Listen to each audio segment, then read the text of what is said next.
새정치민주연합의 김상곤 혁신안에 반발한 일부 당원들이 오늘 기자회견을 열고 집단 탈당을 예고했습니다. 혁신안이 문재인 대표의 공천권을 강화해 비노를 척결하려는 수단이라는 주장이 제기되고 있습니다. 유승민 새누리당 의원이 차기 대선 주자 지지율 조사에서 김무성 대표를 바짝 따라붙고 있습니다. 원내대표직을 놓은 대신 스타덤에 오른 셈입니다. 여야는 모두 총선 국면에 접어들었습니다. 집중 분석 시간에 살펴보겠습니다. 내년도 최저임금이 6,030원으로 결정됐습니다. 실질적인 생활임금에 못 미친다는 비판과 더불어서 나름대로 진일보한 결과라는 평가도 나옵니다. 양심적 병역 거부 처벌의 위헌 심판을 앞두고 오늘 첫 번째 공개 변론이 있었습니다. 인권단체들은 헌법재판소 앞에서 기자회견을 열고 현행 병역법의 위헌성을 강조했습니다. 408일간의 고공농성을 마친 차광호 스타케미칼 노동자가 병원 진료도 받지 못하고 곧장 유치장에 입감됐습니다. 경찰의 과잉 대응이 비판받고 있습니다. 서울 광화문 세월호 광장이 희생자 추모 공간으로 재정비됩니다. 리모델링 작업에 참여하고 있는 세월호 참사 유가족과 자원봉사자들을 만나봤습니다.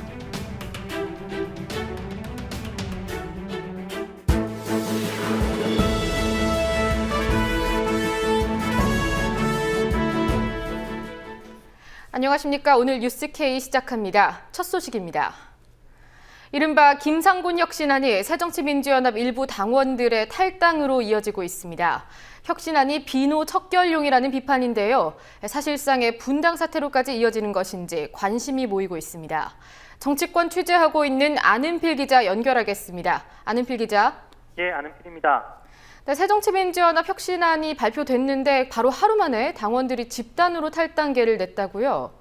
예, 그렇습니다. 새정치연합 전현직 당직자와 당원들은 오늘 국회에서 기자회견을 열고 탈당 성명서를 발표했습니다. 오늘 중으로 총 100여 명의 당원이 탈당계를 낼 것이라고 밝혔는데요. 이들은 국민희망시대라는 단체를 중심으로 신당을 창당해 오는 10월 재보궐선거에 후보를 내겠다고 발표했습니다. 정진우 국민희망시대 회장은 2012년 대선 실패와 2014년 6.4 지방선거 패배, 7.30 보궐선거 참패를 지켜보면서 국민과 당원으로부터 멀어진 새정치연합이 이대로는 안 되겠다는 판단에 국민희망시대를 창립했다고 밝혔습니다. 가중시키고 있습니다. 문재인 대표는 혁신위원회 활동기간을 8, 9, 10월까지 장기간 보장하면서 공천개혁이라는 칼자루를 쥐고 국회의원들의 무릎을 꿇게 하는 박근혜 대통령 독재보다 더한 독재를 부리겠다는 것이 어제 혁신안에서 드러나고 있습니다. 이 혁신위원회는 친노 강화, 비노 척결위원회에 불과한 것입니다. 정진우 회장은 기자회견 후 현직 국회의원의 합류는 결정되지 않았지만 박주선 의원, 정대철 상임고문 등을 언급하며 소통이 잘 이루어지고 있다고 전하기도 했습니다. 또한 천정배 의원과의 연합 가능성도 열어두고 있다고 덧붙였습니다. 국민희망시대의 이번 탈당 기자회견은 박주선 의원이 주최했습니다.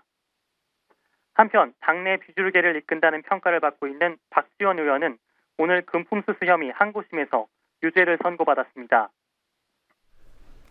이번 혁신안에 대한 비판이 상당한데요. 하지만 당 지도부는 긍정적인 입장을 보이고 있지 않습니까? 그렇습니다. 문재인 대표는 어제 걱정되는 부분이 있지만 보다 강도 높은 혁신을 해내려면 감수해야 한다. 중앙위와 당무위에서 잘 인준해달라고 말했고 이종걸 원내대표는 완성도가 좀 떨어지지만 기본적으로 존중한다고 전했습니다. 최재성 사무총장도 오늘 오전 기자간담회에서 혁신위의 사무총장직 폐지안을 적극 수용하는 입장이라고 밝혔습니다.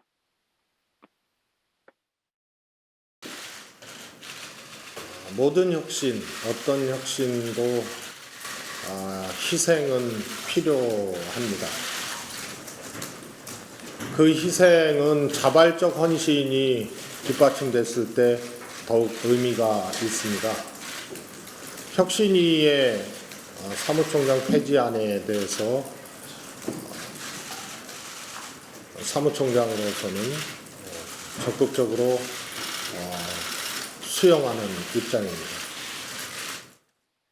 최 사무총장은 이어 혁신이 그 의미를 갖기 위해선 성공하는 혁신이어야 한다며 성공하는 혁신은 국민과 함께해야 가능하다고 덧붙였습니다.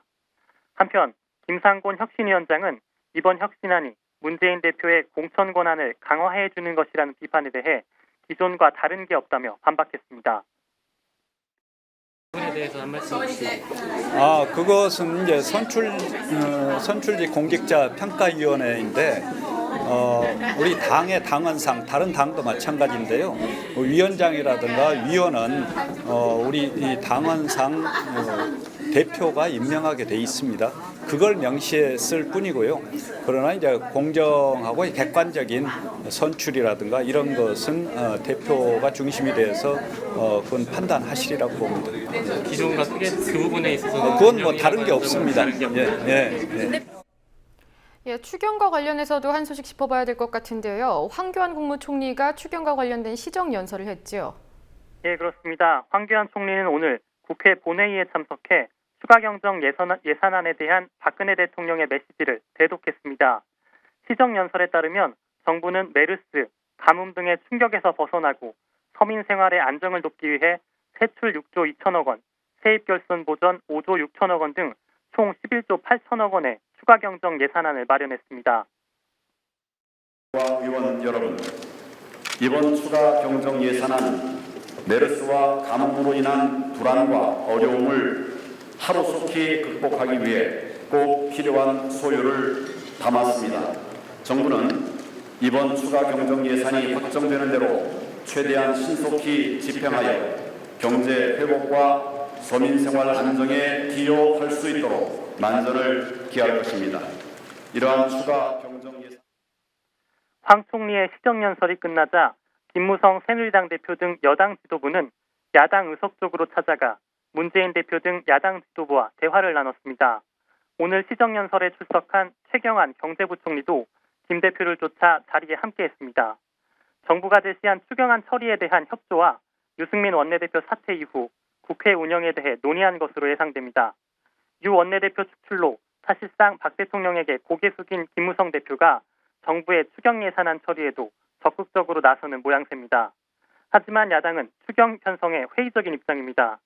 메르스 추경이라는 정부의 입장과 달리 추경 항목에 있어 다른 의견이 있다는 겁니다.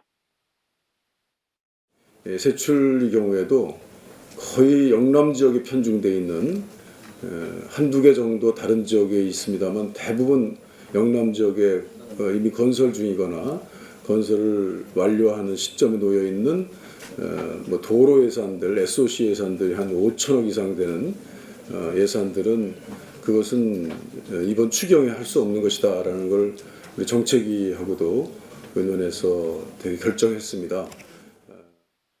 새정치연합은 또한 세입 보전의 규모를 11조 8천억 원에서 6조 2천억 원으로 축소하고 세출 규모 역시 메르스와 관계없는 각종 건설 사업을 삭감하는 등 1조 5천억 원을 줄이는 방안을 내놓았습니다. 대신 메르스 피해 관련 예산은 1조 5천억 원을 더 늘려야 한다고 밝혔습니다. 유승민 전 원내대표의 자리를 어떻게 채울 것인가도 상당히 관심인데요. 새누리당에서는 합의 추대를 하자는 주장이 나오고 있다고요? 예, 서청원 새누리당 최고위원은 오늘 오전 최고위가 끝난 뒤 합의된 것은 없다라면서도 최고위원들이 합의 추대가 어떻게 했느냐는 의견에 공감했다고 밝혔습니다. 새 원내대표를 경선으로 선출하면 또다시 친박, 비박 간 다툼이 치열해질 것이 뻔한 상황에서 당 내홍 수습이 먼저라는 취지입니다. 김무성 대표는 일총에서 합의를 봐야 한다. 최고위원 의견만 있을 따름이지 결정 사항은 아니라고 선을 그었지만 결국 합의 추대로 가게 될 것이라는 전망이 나옵니다. 이미 박 대통령의 배신의 정치 한마디에 의원들의 표결 없이 유승민 전 원내대표가 찍혀나간 마당이기에 만약 경선을 통해 비박계 의원이 원내대표에 당선된다 하더라도 결국 대통령의 심사를 거스를 수는 없을 것이라는 분석입니다. 오늘 출범한 새누리당 원내대표 경선관리위원회는 오는 14일 유 전 원내대표의 사퇴로 공석이 된 차기 원내대표를 선출하겠다고 밝혔습니다. 국민TV 뉴스 안은필입니다. 유승민 전 새누리당 원내대표가 일약 스타덤에 올랐습니다. 차기 대선주자 여론조사에서 김무성 대표를 위협할 수준의 지지율을 기록했습니다. 유원내 대표가 정리된 새누리당 그리고 새정치민주연합은 모두 내년 총선 그림을 그리기 시작했습니다. 여민리서치 이은영 대표와 집중 분석 이어가겠습니다. 안녕하십니까? 안녕하세요. 네, 유원내 대표가 어떻게 보면 불명예 퇴진을 할 수밖에 없었는데 또 한편으로는 정치 인생에 있어서는 뭐 전화위복이 됐다 이런 말도 있더군요. 지지율이 상당히 올라갔더라고요. 네, 그렇습니다. 지금 8일 날 예. 여론조사 기관 리얼미터에서 조사한 결과가 있는데요. 그 예. 결과를 보시면서 말씀을 드리겠습니다. 지난 8일, 그러니까 유승민 전 새누리당 원내대표가 사퇴한 그날 이제 전국의 성인 남녀 500명을 대상으로 실시한 여권 후보 중 차기 대선 주자 지지율 조사가 있었는데요. 여기서 유승민 전 원내대표가 16.8%를 얻음으로써 예. 김무성 그 대표의 19.1%를 바짝 추격하는 모양새를 결과가 나왔었습니다. 사실 그 유승민 전 원내대표 같은 경우는 대선 주자 조사에서 이름을 올린 적이 없으셨거든요. 그래서 이번 사태를 거치면서 확실한 대선 주자 반열에 올라서셨다 이렇게 볼 수 있을 것 같습니다. 일단 유승민 전 원내대표의 어떤 그 지지율 그 지역별과 연령별 지지율을 좀 살펴보면요. 예, 지역별부터 보도록 네네, 하겠습니다. 지역별부터 보겠습니다. 일단 서울이 16.8%, 경기 인천 12.7%, 그다음에 대전 충청이 36%로 상당히 좀 높게 나타나고 있는데 요거는 이따 이제 뒤에서도 다시 한번 좀 말씀을 드려야 될 사항인 것 같고요. 대구 경북이 21.1%. 대구 경북의 여론이 상당히 중요했는데 여기서도 20%를 넘는 지지를 받는 것으로 봐서 이번에 어떤 대구 쪽에서도 상당히 입지를 확보를 했다라고 볼 수 있을 것 같습니다. 그다음에 부산, 울산, 경남 12.8%, 그다음에 호남에서도 광주, 전라 쪽에서도 거의 20% 가까운 지지를 얻었기 때문에 전국적인 어떤 기반을 만들었다고 볼 수 있을 것 같아요. 그리고 연령별로 보시면 지금 30대, 40대에서 거의 20%가 넘는 압도적인 지지를 받는 것으로 나타나고 있습니다. 예. 그래서 근데 이제 이러한 결과는 유 전 원내대표가 이제 6일 월요일쯤 사퇴될 가능성이 있을 것으로 전망이 많이 됐었는데 그날 그 실시된 다른 조사 결과에서 보면은 그때 6일 같은 경우는 이미 이제 친박계 쪽에서 굉장히 강한 압력을 넣어서 분위기가 상당히 이제 그만두는 쪽으로 기운 상황에서 실시된 조사였음에도 불구하고 사퇴하면 안 된다라는 의견이 거의 49.4%로 거의 절반 가까이 나왔었거든요. 예. 그래서 이런 흐름을 본다면은 사실 이렇게 사퇴하는 거에 반대하는 여론이 굉장히 높았기 때문에 대선 주자로서 2위를 차지하는 것 자체는 그렇게 동떨어진 흐름은 아니다 이렇게 볼 수 있을 것 같아요. 그리고 이제 유승민 전 원내대표가 그 사퇴의 변을 얘기할 때 그 굉장히 많은 그 카메라 프레시가 터지는 가운데에서 상당히 담담하고 당당하고 또 의연하게 그 자신의 사퇴의 변을 읽어내려갔거든요. 근데 그 모습이 국민들에게 굉장히 큰 울림을 준 것 같습니다. 그래서 보통 지금 언론에서는 그 유승민 전 원내대표가 이야기한 헌법 1조 1항 대한민국은 민주공화국이다라는 그 점에 굉장히 이제 포인트를 두시고 보시는 것 같은데 제가 볼 때는 그거보다는 국민들이 볼 때는 그 유승민 원내대표의 사퇴의 변 안에 보면은 나는 왜 정치를 하는가? 또 내가 지키고 싶었던 가치가 있었다. 또는 오늘이 다소 혼란스럽고 좀 불편하더라도 누군가는 이거를 이 가치에 매달리고 또 그거를 지켜내서 그래야지 대한민국이 앞으로 나갈 수 있다. 이런 유승민 전 원내대표의 발언들이 세월호 전국이나 또는 성완종 리스트 파문 그리고 메르스 전국에서의 어떤 보여준 정부의 무기력하고 무능력한 모습에 대해서 국민들에게 어떤 큰 감동을 준 것 같아요. 그러니까는 이 정치인 또는 정치권이 책임지지 않고 또 자기가 해야 될 일을 하지 않으면서 딴소리만 하는 이런 모습에 대해서 절망하고 실망하고 울분을 갖고 있었는데 그런 부분을 이 유승민 원내대표가 사퇴의 변을 그런 어떤 자기 성찰적인 고백을 함으로써 국민들에게 이런 정치인이 있었구나 이런 어떤 감동을 주었기 때문에 지금의 지지도가 나온 거 아닌가 그런 생각이 듭니다. 예, 말씀하신 대로 사퇴변에서 지난번 연설 때도 강조를 했던 부분인데 따뜻한 보수를 지켜나가겠다 이런 말도 상당히 정치 쪽에 무관심하거나 실망했던 국민들한테 반향을 불러왔던 것 같고요. 그렇죠. 지금 국민들은 리더, 정치인들로부터 위로를 받고 싶은 마음인데 지금 그게 하나도 안 이루어지고 있거든요. 근데 그런 부분을 이분이 이제 표현을 해준 거죠. 나는 이런 거를 국민을 위해서 하고 싶었다 이렇게 표현을 해줬기 때문에 이 지지가 이렇게 올라간 것 같아요. 예, 그렇기 때문에 유승민 전 원내대표도 어떻게 보면 이 사태에서는 승자다. 그리고 박근혜 대통령 같은 경우에도 여당에서의 영향력은 확인이 된 셈이니까 박근혜와 유승민 둘 다 크게 잃은 것은 없다라는 평가도 있고요. 물론 네네. 잃은 것도 있지만 얻은 네네. 것도 있다. 네네. 그런데 반면에 김무성 대표의 경우에는 유일한 패자다. 이렇게 해석을 하는 경우도 있는데 어떻게 보십니까? 일단은 표면적으로는 최고의 승리자는 박근혜 대통령이시죠. 예. 박근혜 대통령이신데 사실 이 박근혜 대통령이 이제 거부권 전국을 가져가시면서 여당의 의원들이 그 표결에 참여하지 않음으로써 이거 자동 폐기를 시켰거든요. 그러면 박근혜 대통령께서 그 달성하고 싶었던 목적은 달성이 된 거예요. 근데 그걸 또 한 발 더 나아가셔가지고 유승민 원내대표를 이렇게 찍어내는 걸 보니까 어떻게 보면 사람들은 이거 너무 좀 무리수를 두는 것 같다라는 인상을 받게 된 거예요. 그러니까는 넘어진 사람을 밟고 가는 모습을 보이신 거거든요. 그러니까는 그런 모습은 국민들이 대통령에게 기대하는 모습은 아닌 거였죠.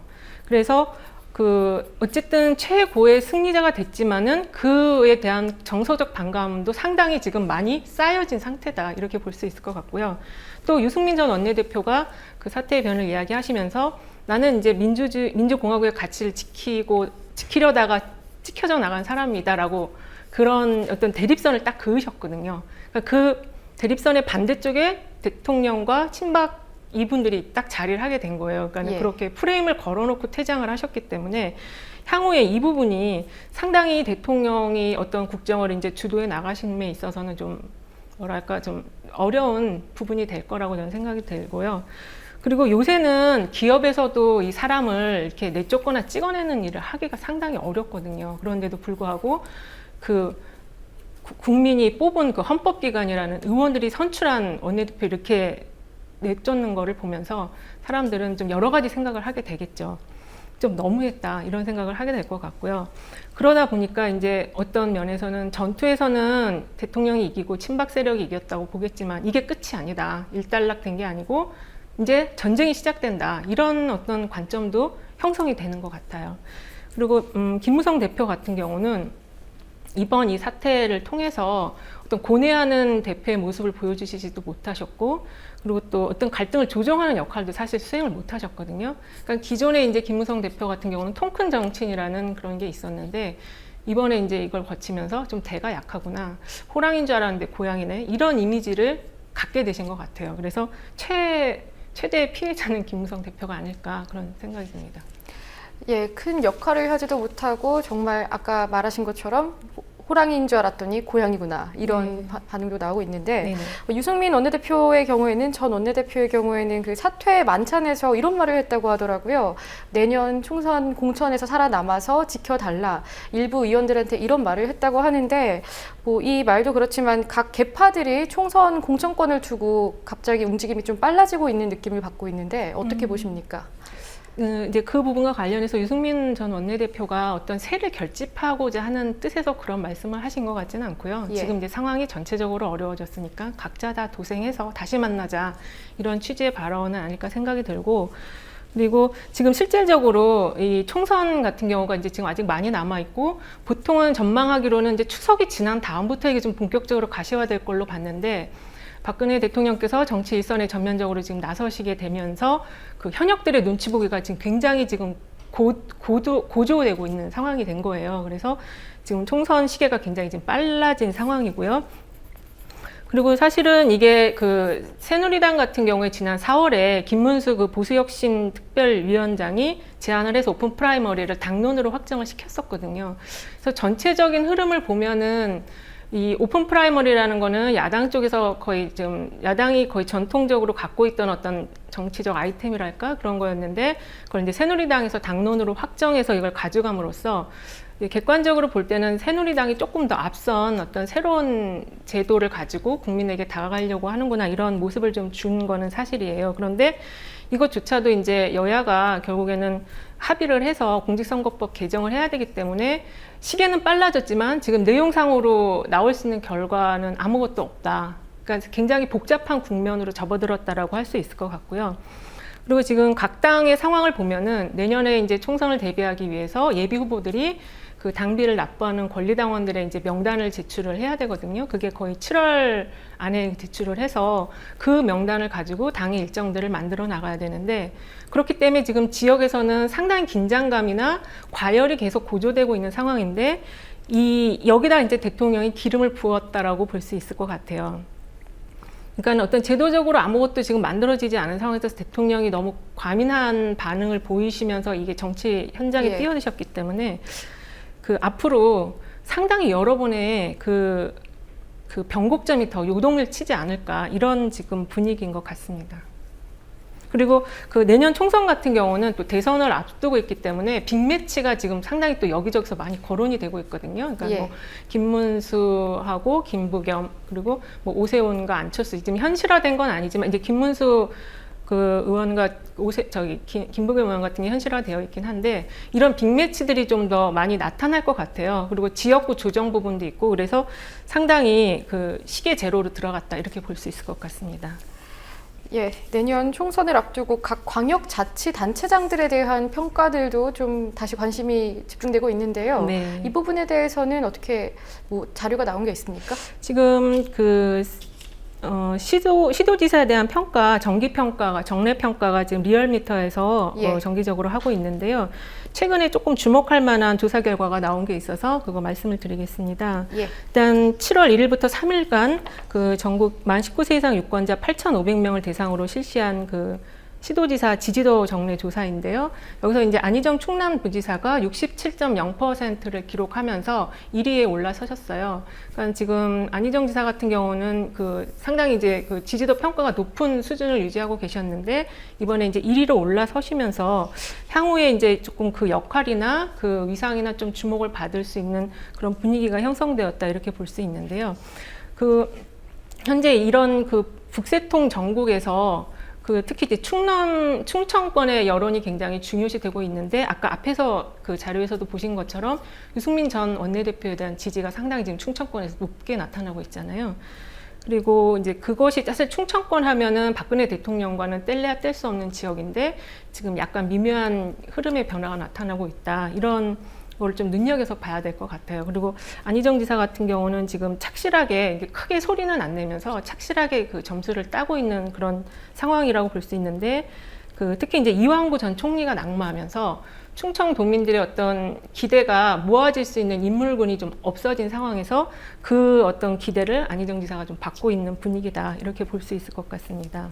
예, 새정치연합의 경우에는 혁신위에서 내놓은 혁신위 안을 두고 좀 이런저런 논란도 있지만, 또 한편으로는 반응 자체가 뜨겁지 않다, 이런 평가도 있더군요. 네, 지금 이제 혁신위가 이 짧은 기간 안에 여러 가지 어떤 안들을 내야 되고, 그리고 그것이 좀 더 이렇게 정말로 변화된 모습을 가져올 수 있는 안들이어야 되는 부담감이 상당히 있으실 것 같아요. 그런데 그게 이제 외화된 게 이번에 이제 사무총장 폐지와 최고위원 폐지라는 어떤 기구나 제도의 어떤 폐지 쪽으로 그 내용이 나와서 약간 좀 안타까움이 좀 있어요. 그러니까 조금 더 근본적인 개선 방향을 논의를 하고 그것이 나와야 되는데, 이런 약간 지엽적인 부분이 지금 안으로 나온 상태인데다가 그 시점이 또 유승민 전 원내대표가 뭐 정의라든지 헌법소 이런 어떤 가치의 어떤 정치를 이야기하는 그 즈음에 나와가지고 좀 묻혀버린 경향이 좀 있습니다. 근데 실질적으로 지금 새정연 혁신위가 국회에 어떤 과반을 점하지 않은 상태에서 할 수 있는 역할이 많지 않다라는 거는 알고는 있지만, 그럼에도 불구하고 너무 지엽적인 문제를 다루고 있다라는 그런 여론이 있고, 그렇기 때문에 지금 당에서는 또 이제 경제정당 이슈를 좀 다시 한번 불씨를 이제 키우는 그런 분위기인 것 같아요. 예. 그런데 과반으로 기준을 삼는 게 중요할 수도 있습니다만, 어쨌든 의석수는 상당히 많이 보유를 하고 있고요. 좀 이쯤 되면은 야권이 통 크게 재편하는 모습을 보여줬으면 좋겠는데, 사실 좀 실망스러운 부분이 있는 것도 맞습니다. 앞으로 어떻게 될 거라고 보시나요? 일단은 오늘 이제 뭐 박지원 의원께서도 크건 작건 분당이 되는 걸 상수화된다라는 어떤 압박성 발언을 하셨거든요. 실제로 이제 그렇게 간다라기보다는 이 당의 문제가 사실 새정연 같은 경우는 굉장히 고질적인 문제를 갖고 있어요. 근데 이제 그거를 결국 풀어낼 수 있는 거는 그 현재 지도부이시거든요. 그러니까 지도부의 역할이 그 지금까지는 조금 좀 통 큰 모습은 아니었던 것 같고 조금 소극적인 모습, 일단 혁신위에 다 맡겨놓고 좀 약간 뒤로 물러나 있는 모습이었던 것 같은데, 사실 혁신위가 그 당의 어떤 모든 문제들을 알 수는 또 없는 그런 부분도 있어요. 외부 인사들이 이렇게 오셔서 이제 그걸 만들어야 되다 보니까, 그러니까 이런 부분에 있어서 현재 지도부가, 문재인 대표님을 비롯한 현재 지도부가 조금 더 좀 적극적인 모습을 보여야 되지 않을까, 그게 지금 중요할 것 같습니다. 예, 오늘은 여기까지 듣겠습니다. 수고하셨습니다.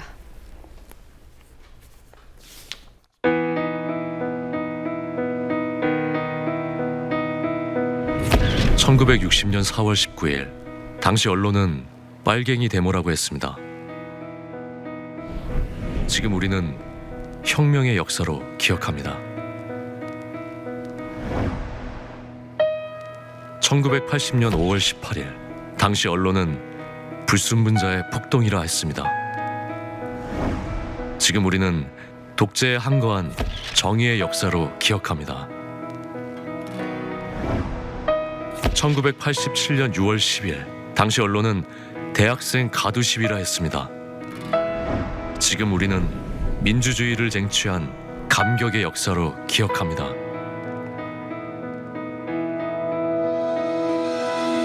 백 없고 돈 없는 노동자, 서민, 학생들이 스스로 타올라 역사를 만들었습니다.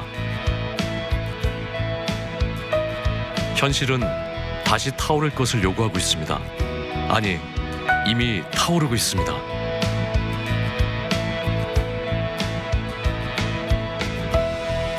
빨갱이를 종북으로, 불순분자를 외부 세력으로, 언론은 말만 바꿨을 뿐 역사를 부정하고 있습니다. 2014년 4월 1일 국민TV가 개국한 이유입니다.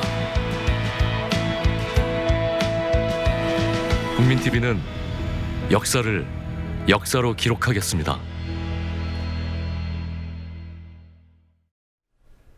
대한민국은 민주공화국이다. 헌법 제1조 제1항입니다.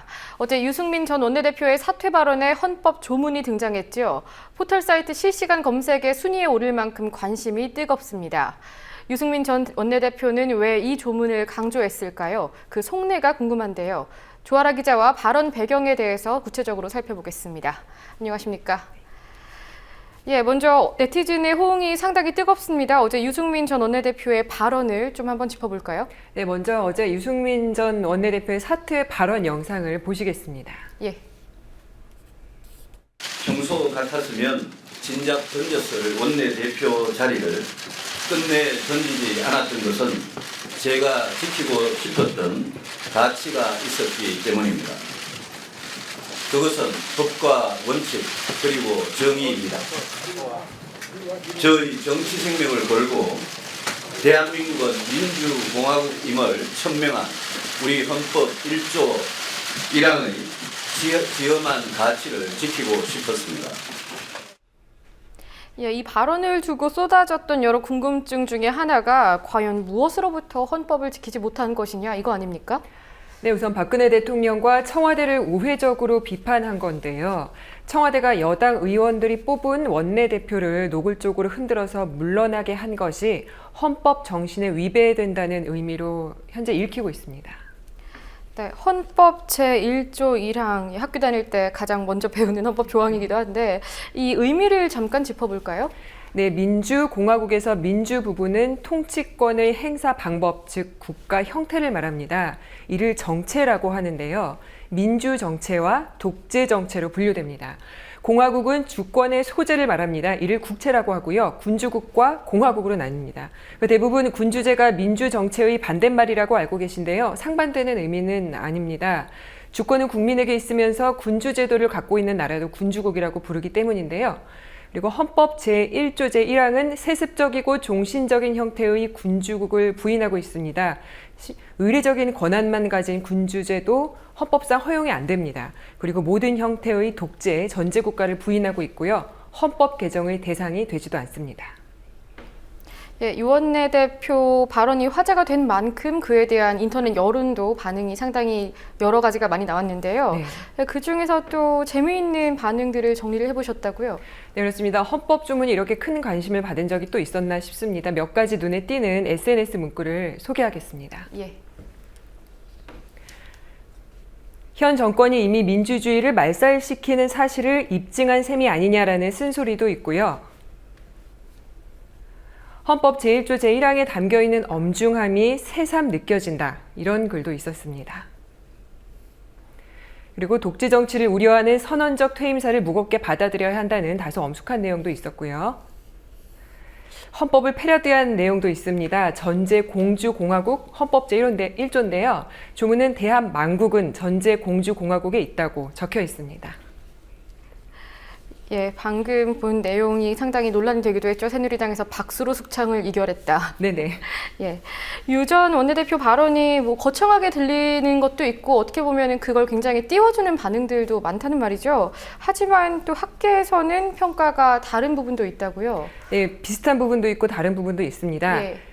유 전 원내대표의 발언이 진심이길 바란다. 이런 의견도 있고요. 일각에서는 헌법 제1조 1항을 언급한 것은 원론적인 의미에 지나지 않느냐, 큰 의미를 두지 않아도 된다고 생각한다. 이런 의견도 있고, 하지만 대선을 겨냥한 정치적 수사에 불과한 표현으로 결과적으로 헌법을 유린한 발언이라는 의견까지 있었습니다. 한상희 교수의 말씀을 들어보시겠습니다. 정치 생명도 안 그렇고 지키지도 못했거든요. 결국은 거짓말인 거죠. 단순히 대통령의 그 권력 행사 또는 권력의 그 전횡으로부터 뭔가 자기가 좀 저항을 했다, 버텼다라는 그런 정도를 가지고 뭔가 큰일을 한 것처럼 좀 지나친 그 정치적인 수사를 넘어서 오히려 우리 헌법을 유린하는 행위가 아닌가 싶은 생각까지도 들 정도입니다. 예, 헌법을 유린하는 행위가 아닌가 상당히 강도 높은 비판인데 네. 그럼 유 전 원내대표의 사퇴 발언을 어떻게 해석하는 게 좋을까요? 네, 한 교수는 발언 속내를 들여다봐야 한다고 강조했습니다. 들어보시겠습니다. 현 대통령의 권력을 견제한다는 점에서는 나름대로 의미가 있을지는 모르겠습니다만은 지금 현재로서는 조금 속이 시원한 꼴을 본다라는 느낌이 든다 하더라도 네. 이 사태의 본질을 제대로 깨뚫어버려야 될 것 같아요. 그 현상 속에 숨어있는 어떤 흐름들 그러니까 어떻게 보면 새누리당의 정권 재창출을 위한 전략이 수행되고 있는 것이라고 보여지거든요. 이 정권의 그 잘못된 점에 대한 공동 책임이 누구에게 있는지 그리고 그것을 헤쳐나가기 위해서는 우리는 뭘 해야 되는지 한번 숙고해야 될 필요성이 있을 것 같아요. 예, 새누리당 특히나 친박계에서는 좀 상당히 불편한 발언인 부분도 있고요. 오늘 이 헌법조문 관련 발언에 비난을 한 의원도 있었다고요. 네, 오늘 오전 국회에서 이인재 최고위원이 굉장히 불편한 심기를 드러냈습니다. 그러면서 오히려 유 전 원내대표의 사퇴를 계기로 새누리당과 대한민국의 민주주의가 더 발전하고 성장할 것이라는 말까지 했습니다. 들어보시겠습니다. 모두 다 정치적 결과에 대해서 고독하게 결단을 통해 물러나는 것입니다. 이것이 순리인데 오히려 이것이 대한민국은 민주공화국이라는 가치를 위협한 것으로 이렇게 이야기가 되고 있고 신문, 일면, 톡, 방송 헤드라인을 장식하고 있습니다. 대한민국이 민주공화국이다. 저뿐만 아니라 우리 국민 모두가 믿고 있는 이 신념을 이번 사태가 흔들 수는 없다고 생각합니다. 반면 친박계 맏형격인 서청원 최고위원은 구체적인 언급을 피했고요. 이정현 최고위원은 발언을 생략했습니다. 예, 그렇다면 야당에서는 어떻게 반응했습니까? 네, 이종걸 새정치민주연합 원내대표는 박 대통령에게 헌법 제1조 1항을 꼭 읽어보시길 바란다고 권고했습니다. 네, 여기까지 듣겠습니다. 수고하셨습니다.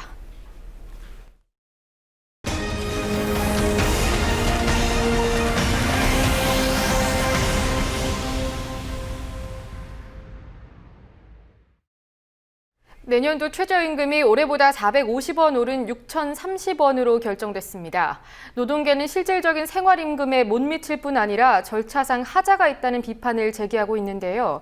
반면에 진일보한 측면도 있다는 평가입니다. 김현주 PD가 보도합니다.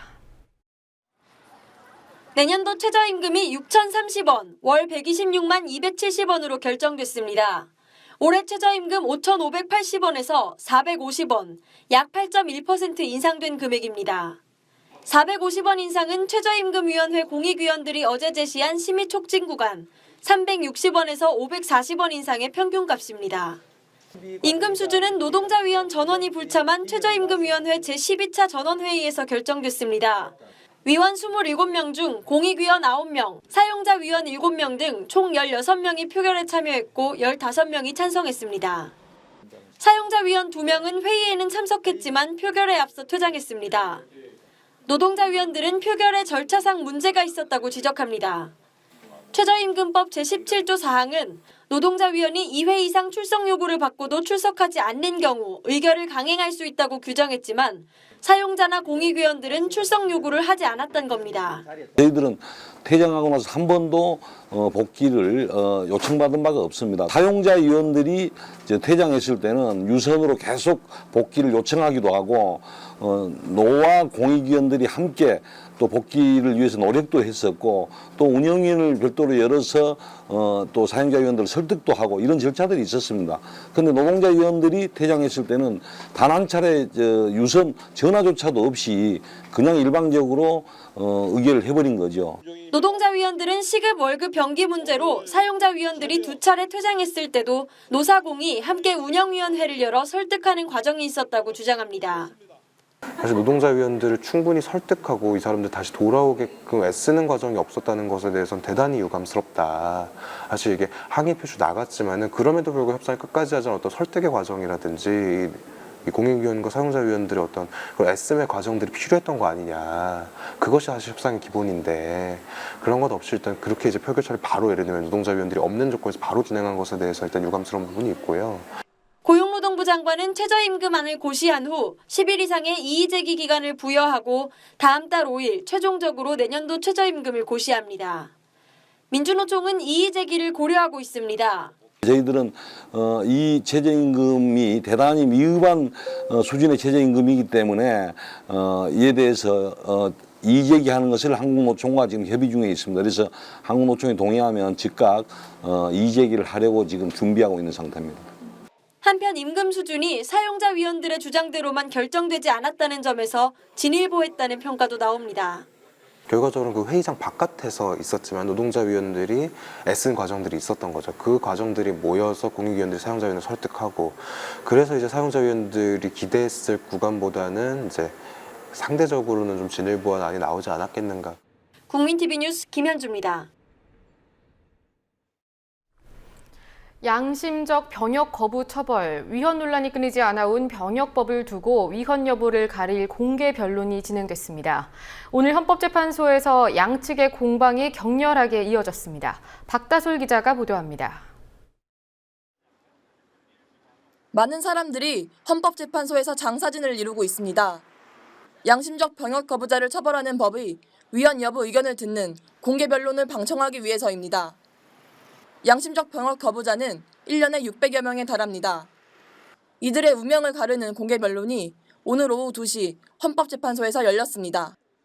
양심적 병역 거부자를 처벌하는 병역법에 대해 찬성과 반대 측은 열띤 경론을 벌였습니다. 병역법 제88조에 따르면 현역 입영이나 사회복무요원 소집 통지를 받고도 정당한 사유 없이 3일 안에 응하지 않을 경우 3년 이하의 징역형에 처한다고 규정되어 있습니다. 가장 크게 부딪힌 부분은 국가 안보를 이유로 개인의 자유가 침해될 수 있는지에 대한 것입니다. 이해관계자인 국방부 장관 대리인 서규영 변호사는 남북이 세계 유일의 분단 국가이며 천안함 연평도 사건 등이 있었다는 점을 고려해야 한다고 말했습니다. 반면 현 병역법을 위헌이라 주장하는 청구인 측의 오두진 변호사는 역사적으로 볼 때 추상적인 국가 안보는 개인의 사상과 자유를 침해하는 근거가 됐다며 중국과 대치 중인 대만도 15년 전부터 대체복무를 도입했다고 말했습니다. 두 번째 쟁점은 대체복무제로 인한 군 병력 손실의 문제입니다. 또 다른 청구인 측 변호인인 박주민 변호사는 입영 대기자가 군에서 필요로 하는 인원보다 훨씬 많다고 지적했습니다. 실제로 병무청에 따르면 군 당국이 필요로 하는 병력보다 현역병 판정을 받은 이들이 매년 2만 3천여 명 더 많습니다. 인력이 넘치다 보니 고졸 이상 학력자만 현역병에 입대할 수 있게 하는 차별적인 방안이 나오기도 합니다. 하지만 국방부 대리를 맡은 서 변호사는 이에 대해 일시적인 현상일 뿐이라고 일축했습니다. 현재 50만인 우리나라 군대의 규모가 과도하다는 지적은 90년대부터 나오고 있습니다. 는 대한민국이 다른 나라에 비해서 좀 군대 규모가 굉장히 비대하다라고 생각을 하는데요. 사실 그 가장 큰 이유는 북한이라고 생각을 하고 있어요. 네, 북한과의 갈등을 좀 더 줄여나가는 방식에 대한 고민보다는 우리가 북한과 싸웠을 때, 북한과 전쟁을 했을 때 어떻게 하면 이길 것인가에 그런 모든 관심이 집중되어 있기 때문에 우리가 여전히 앞서 오전 11시엔 엠네스티 등 인권단체가 헌재 앞에서 기자회견을 열었습니다. 종교적 신념 등을 이유로 입영을 거부하는 양심적 병역 거부자를 인정하고 이들을 처벌하는 병역법에 위헌 판결을 내릴 것을 헌재에 촉구했습니다.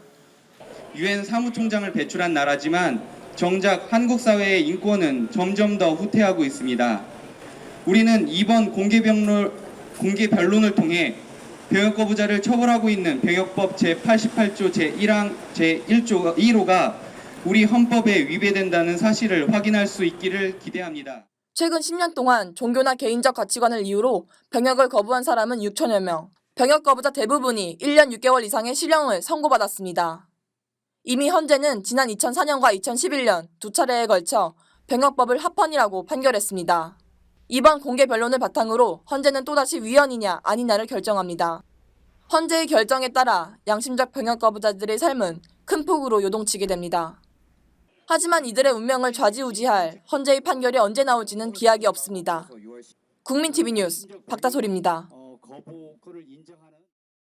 어제 세계 최장기 고공농성을 마치고 내려온 스타케미칼 노동자 차광호 씨가 병원 치료도 받지 못하고 유치장에 입감됐습니다. 농성 해제를 앞두고도 체포만 강조해온 경찰인데요. 비인도적 행태라는 비판에서 자유롭기 어려워 보입니다. 성지훈 기자가 보도합니다. 408일 동안 굴뚝 위에 갇혀있던 차광호 씨가 땅으로 내려왔지만 이번에는 경찰서에 갇혔습니다. 경찰이 굴뚝에서 내려온 차광호 씨에게 곧바로 체포영장을 집행했기 때문입니다. 경찰은 어제 굴뚝에서 내려온 차광호 씨를 간단한 병원 검진을 마친 직후 칠곡경찰서 유치장에 입감시켰습니다. 1년이 넘도록 45m 상공에서 지낸 사람을 병원 치료 없이 곧바로 입감시킨 것은 비인도적이란 지적이 나옵니다. 더구나 스타케미칼 노사가 모든 민형사상의 고소 고발을 취하하기로 합의한 상태라 가족들과의 면담 시간마저 주지 않은 경찰에게 비판이 쏟아집니다. 뭐 합의 다 하고 우리 여기까지 낮춰지는데 왜? 지금 뭐 하는 거야? 차광호 씨를 체포하겠다는 경찰의 강한 의지는 어제 아침부터 도드라졌습니다. 경찰은 오전 10시경 크레인을 공장 안으로 들이려 시도했습니다. 경찰의 주도에 차광호 씨를 굴뚝에서 내리고 곧바로 체포하겠다는 것이었습니다. 스타케미칼 해고자 복직투쟁위원회와 금속노조 측의 항의로 경찰 크레인은 결국 철수했지만 즉시 체포 방침은 바뀌지 않았습니다. 차광호 씨는 애초 오후 2시경 굴뚝을 내려올 예정이었지만 가족과 동료들을 먼저 만날 수 있게 해달라는 해복투와 금속노조의 요구에 경찰이 즉시 체포 입장을 고수하면서 차광호 씨가 땅을 밟은 시간은 예정보다 5시간여 늦은 오후 7시였습니다. 경찰과의 대립이 길어지면서 차광호 씨를 만나기 위해 농성 현장을 찾은 차광호 씨의 부모와 아내는 빗속에서 5시간을 넘게 기다려야 했습니다. 경찰과의 합의로 차광호 씨의 가족들과 동료 8명이 공장 안으로 들어가 차광호 씨가 굴뚝에서 내려오는 모습을 볼 수 있었지만 경찰의 즉시 체포로 그 시간은 극히 짧았습니다. 1년 하고도 1개월 기다렸는데 뭐 하루 이틀 기다려봐야. 고공농성 중인 노동자에게 경찰이 체포영장을 발부한 적은 많았지만 농성을 해제한 노동자를 병원 치료 없이 체포해 유치장에 입감하는 것은 이례적입니다. 올 초 굴뚝 농성을 해제한 쌍용차 해고자들의 경찰 조사도 건강을 위해 입원 치료 중인 병원에서 이루어졌습니다. 주식회사 스타케미칼 공장 지금 대한민국 고공농성을 통해 노사 합의돼서 회사의 청산분을 상의한 혐의로 영장을 집행합니다. 죄명은 업무방해 금종물 침입죄, 것이 있으니까 공무상 일방적으로 힘없는 노동자들을 지금 잡아가는. 스타케미칼 사측은 올해 안에 새 법인을 만들어 해고자 11명의 고용과 노조활동, 단체 협약을 승계하기로 합의했습니다. 국민TV 뉴스 성지훈입니다. 함께 만드는 언론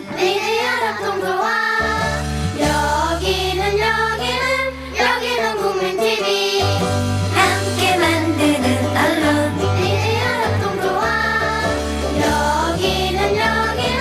여기는 국민TV.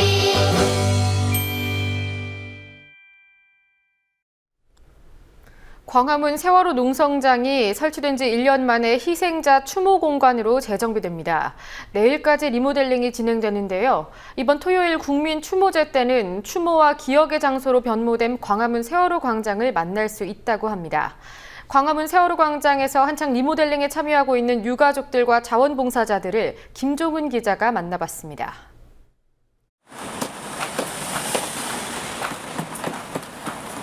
제가 중점을 두었던 거는 저는 건축가이기 때문에 이 광장이 좀 더 많은 시민들이 이용하는 공간이 되었으면 그것이 세월호 인리하고도 관계가 좋은 영향을 줄 것이다라고 생각을 해서 4.16 연대하고 함께 이 자리에 현재 지금 인터뷰하고 있는 이 자리에 있던 분향소를 옆으로 돌리고 그다음에 이 광장을 시민들에게 열어주는 것으로 더 많은 시민들이 광장에 접근함으로써 이 세월호에 관한 여러 가지 일들을 잘 기억하고 함께 할 수 있도록 하는 것이 더 중요하다고 저는 봤고요.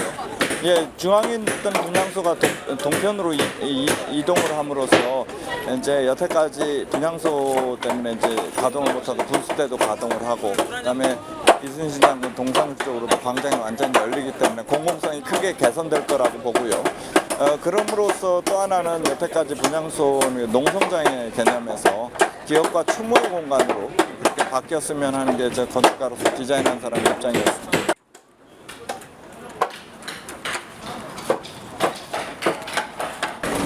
어차피 뭐 저희 일이고 이거 지금 뭐 저희 자식들 어차피 진실 밝히기 위해서 있는 거기 때문에 아무래도 저희가 당연히 해야 될 거고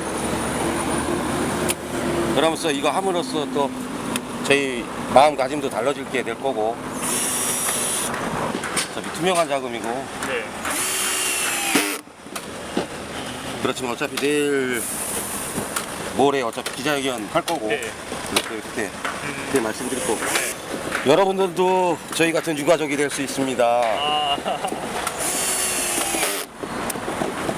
유가족 되기 전에 저희랑 함께 하셔가지고 안전한 나라에서 좀 행복하게 사시도록 하겠습니다. 알겠습니다.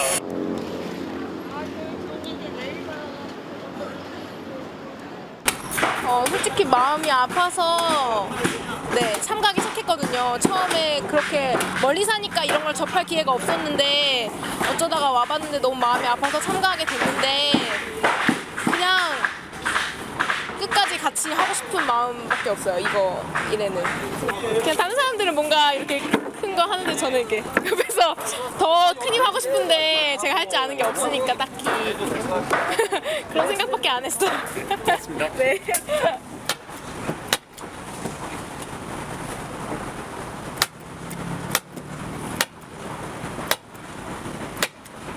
사실상 뭐 나한테 리모델링 한다는 자체 안 어울리죠. 안 어울리는데 어쨌든 뭐 이 일이 해결되려면 오랜 시간이 걸리니까 그동안에 너무 이제 천막 자체도 그렇고 또 이제 그 밑으로다가 이제 환풍이 안 되기 때문에 워낙 습하고 교체는 해야 되지만 아무래도 예전보다는 그런 쪽이 많이 이제 언급이 돼가고 있고 또 이제 뭐 오시는 분들이나 이제 계속 얘기하다 보니까는 한 사람 한 사람 또 알릴 수 있는 처음보다는 많이 좋아졌다고 볼 수 있어요. 그렇죠. 아까도 뭐 그 시장님이랑 이제 점심 가족들이랑 이제 얘기하면 뭐 자기가 본인이 있는 동안은 끝까지 책임지면서 해주겠다. 뭐 부족한 거나 뭐 이런 거 있으면 얘기를 해달라고 해서. 제일 어려운 문제는 오늘 뭐 잠자는 거야 뭐 편하게 있자고 하는 게 아니기 때문에 일단 뭐 숙소만 있으면 되는 거고, 전기 문제가 제일 미약한 점이니까 그 얘기를 했더니 일단 뭐 얘기해보겠다고 말씀을 해서 긍정적으로 받아들여서 참 좋고요. 좀 더 있는 동안 일학도 좀 건강 상하지 않고 그렇게 잘 있어야 되는데, 일단 천막보다는 아무래도 좀 소음이라든가 이런 뭐 천막은 원래 난리잖아요. 그래도 많이 시끄럽고 진짜 뭐 먼지 장난 아니죠. 더 뭐 막는다고 뭐 먼지 안 나는 건 아닌데, 그나마 이제 조금 그냥 편하게 대화할 수 있는 그런 장소인 것 같아요. 기억의 장소라 할까. 알겠습니다, 아버님. 고맙습니다. 몸 챙기세요.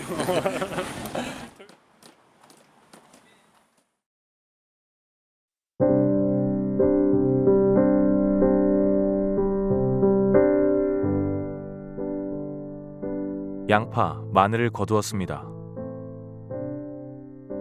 양파는 겨울 들 때까지, 마늘은 한 해 내내 두고 먹을 수 있을 겁니다. 시장에 기대지 않고 흙에서 거두어 먹을 수 있는 삶이 작은 위안입니다. 그저 위안일 뿐입니다. 농산물은 거의 자급자족하는 셈이지만 나머지는 여전히 에너지를 소비하는 현대적 삶입니다. 예치기, 분무기, 관리기며 잔디깎기, 승용차까지 일상이 온통 에너지 낭비.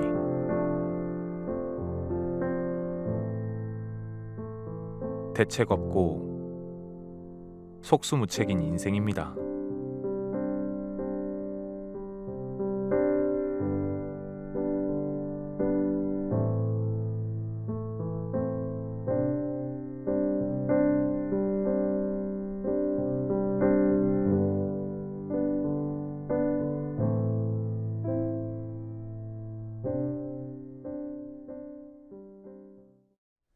오는 11일 토요일 오후 2시부터 서울 남서부 지역협의회 공개방송 및 협동조합 교육이 진행됩니다. 장소는 독산 1동 주민센터입니다. 2호선 구로디지털 단지역에서 안양행버스를 이용하시면 됩니다. 공개방송으로 김성수, 최요한의 맛있는 수다가 진행됩니다. 내년도 최저임금이 결정된 뒤 노동위원으로 참여했던 김민수 청년유니온 위원장의 페이스북 글 일부를 잠시 소개해드리겠습니다. 최저임금 인상운동은 세상을 조금씩 나아지게 하는 무수하게 많은 길 중 하나입니다. 자식들에게 짜장면을 사주면서 탕수육도 함께 시켜주고 싶다는 어머니의 간절함으로 이어지길 소망합니다. 세상을 바꿔나가는 많은 길, 최정점에는 정치가 있습니다. 그런데 작금의 정치권을 여러분은 어떻게 보고 계십니까? 신보수 아이콘으로 떠오른 유승민 새누리당 의원, 새정치민주연합의 이른바 김상곤 혁신안, 그리고 이들과 대척점에 서 있는 이들의 공통 관심사는 공천권입니다. 세상을 바꾸는 정치가 아니라 자신들의 세상을 지키려는 사람들이 모인 정치판으로 전락한 것은 아닌지 의심을 지우기 어렵습니다. 오늘 뉴스는 여기까지입니다. 시청해주신 여러분 고맙습니다.